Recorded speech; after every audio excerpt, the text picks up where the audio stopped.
வேட்பாளராக அறிவிக்கப்பட்டிருக்கீங்க சார். மீண்டும் உங்க தொகுதியிலேயே போட்டியிட போறீங்க. அங்க வெற்றி வாய்ப்பு எப்படி இருக்குன்னு நினைக்கிறீங்க? இன்னைக்கு வேட்பாளர் பட்டியலில் இளைஞர்களுக்கு வாய்ப்பு அதிகமாக கொடுத்துருக்கோன்னு முதலமைச்சர் சொல்லியிருக்கிறது எப்படி பார்க்க? ரொம்ப சந்தோஷமாக இருக்குது. முதல்ல எங்களுடைய இயக்கத் தலைவர் மாண்புமிகு தமிழ்நாட்டு முதலமைச்சர் அவர்களுக்கு என்னுடைய நன்றியை தெரிவிச்சுக்கிறேன். ஏன்னா அது மீது இருக்கின்ற ஒரு நம்பிக்கை. ஃபஸ்ட் டைம் நிற்கும்போது ஏறத்தாழ 16,955 வாக்கு வித்தியாசம், ரெண்டாவது முறை 49,697 வாக்குகள் வித்தியாசம். இந்த முறை அதையும் தாண்டி வெற்றி பெறுவோம். காரணம் எங்களுடைய தலைவர் நம்முடைய முதலமைச்சர் செய்திருக்கின்ற சாதனை திட்டங்கள் ஒவ்வொரு வீட்டுக்கும் போய் சேர்ந்துருக்குது அப்படிங்கிறத நாங்கள் நம்புகிறோம். கண்டிப்பாக அது தேர்தல் ரிசல்ட்லேயும் அது பிரதிபலிக்கும் என்கிற நம்பிக்கை. இளைஞர்களுக்கு அதிகமாக வாய்ப்புகள் நம்முடைய தமிழ்நாட்டு முதலமைச்சர் இன்றைக்கி வழங்கியிருக்காரு. தொடர்ந்து ஒரு 77 ஆண்டுகள் கடந்து ஒரு இயக்கம் இருக்குது என்று சொன்னால் ஒவ்வொரு காலகட்டத்தில் நாங்கள் எப்படி எங்களை செல்ஃப் அசஸ் பண்ணிக்கிட்டே இருக்கிறோம். நாங்கள் அந்தந்த காலத்துக்கு தகுந்தாற் போல் அந்த வேட்பாளர்கள் வருவது, அனுபவம் வாய்ந்தவர்கள் இருக்கிறார்கள், வழிகாட்டுவதற்கான தலைவர்கள் இருக்கிறார்கள், அதோடு சேர்ந்து இளைஞர்கள் செயலாற்றுவதற்கும் இருக்கிறார்கள் என்பதை காட்டுகின்ற விதமாகத்தான் இது இருக்கின்றது.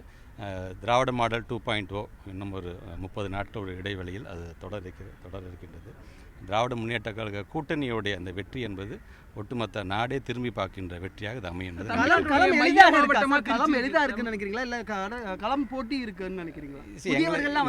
நாங்கள் செய்திருக்கின்ற சாதனைகள் எங்களுக்கு ஒரு தலைவர் கொண்டு வந்திருக்கிற திட்டங்கள், அது சார்ந்து நாங்கள் செயலாற்றிய அந்த விதம், அரசாங்கம் செய்திருக்கின்ற சாதனை, ஒட்டுமொத்தமாக தொடர்ந்து ஒரு 4 நாளாகவே பாருங்களேன், ஒன்றிய அரசே பார்த்திங்கன்னா நாங்கள் கொண்டு வந்திருக்கின்ற ஒவ்வொரு திட்டத்தையும் எங்களை பாராட்டுகின்ற விதம் இன்றைக்கி நாடே திரும்பி பார்க்கின்ற பல சாதனைகளை செய்திருக்கின்றோம்.